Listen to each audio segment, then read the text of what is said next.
প্রিয় ভাইয়েরা, আমি বলেছিলাম যে এক দল খেয়ে গিয়েছে আর এক দল খাওয়ার জন্য রেডি হয়ে আছে।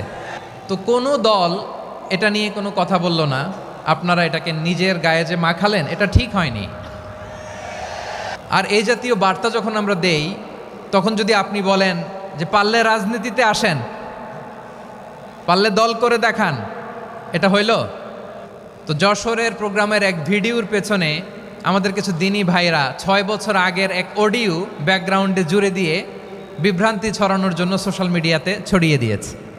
অন্তর্বর্তীকালীন সরকারকে বলতে চাই যে নাটক বন্ধ করেন। আজকে বিএনপিকে কটাক্ষ করে, বিএনপিকে উদ্দেশ্য করে যারা বিভিন্ন ধরনের কথা বলতে চায়, আমি একটা কথা আপনাদেরকে স্মরণ করে দিতে চাই। দেখবেন যারা মদের দোকানে মদ বিক্রি করে, তারা কিন্তু মদ পান করে না, তারা মানুষকে মদ খাইয়ে মাতাল করে।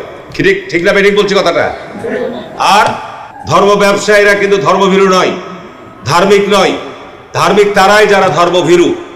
একটা রাজনৈতিক দল সম্পর্কে আমরা ভালোভাবেই জানি, যখন উদ্দেশ্যমূলকভাবে বলে একদল খাইছে আরেক দল খাওয়ার জন্য রেডি হয়ে আসে।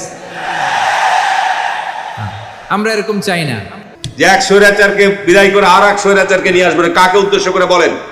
এক চাঁদাবাজকে উৎখাত করে আর এক চাঁদাবাজকে, এই সমস্ত কথা যখন বলেন, কাদেরকে উদ্দেশ্য করে বলেন? যখন বলে বাংলাদেশে একমাত্র তারাই এবং বাংলাদেশ সশস্ত্র বাহিনী তারাই নাকি দেশপ্রেমিক, আর বাংলাদেশে অন্য সব চোর বাটপার। দেখবেন যারা মদের দোকানে মদ বিক্রি করে, তারা কিন্তু মদ পান করে না, তারা মানুষকে মদ খাইয়ে মাতাল করে।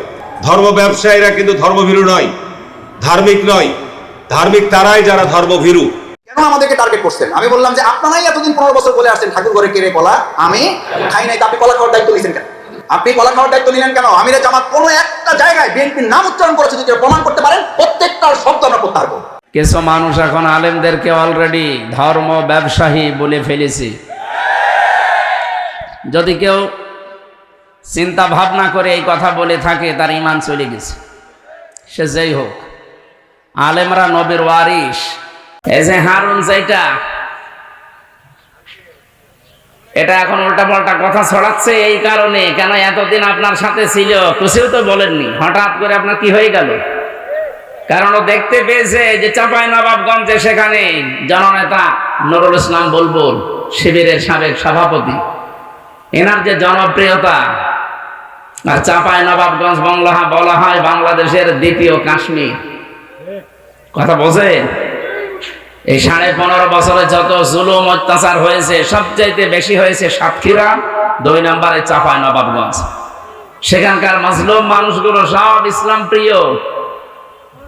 নুরুল ইসলাম বুলবুল যদি ওখানে দাঁড়াতে পারে, 100 জনের মনে হয় 98 জন মানুষ তাকে সাপোর্ট দেবে। এই জন্য এনার মাথা খারাপ হয়ে গেছে, এখন আলেমদের পেছনে লেগেছে। যারা কোরআনের কথা প্রচার করে, এই শয়তান তাদের বলেছে এরা নাকি ধর্ম ব্যবসায়ী। এর ঈমান চলে গেছে। যারা আলেমদের এরকম উল্টা পাল্টা কথা বলতে পারে, তার ঈমান নেই, কারণ আলেমরা নবীর ওয়ারিস। কথা বলছেন না কেন? সুতরাং তাকে তওবা করা লাগবে, নয়তো তার জানাজা পড়া জায়েজ নেই। আর আমরা আশা করব যারা দায়িত্বে আছেন, আপনারা এরকম ক্যান্সার দেখলে সঙ্গে সঙ্গে বাদ দিয়ে দেবেন। এগুলোর দ্বারা এই মুসলিম সংগঠনটারও বদনাম হয়ে যাবে।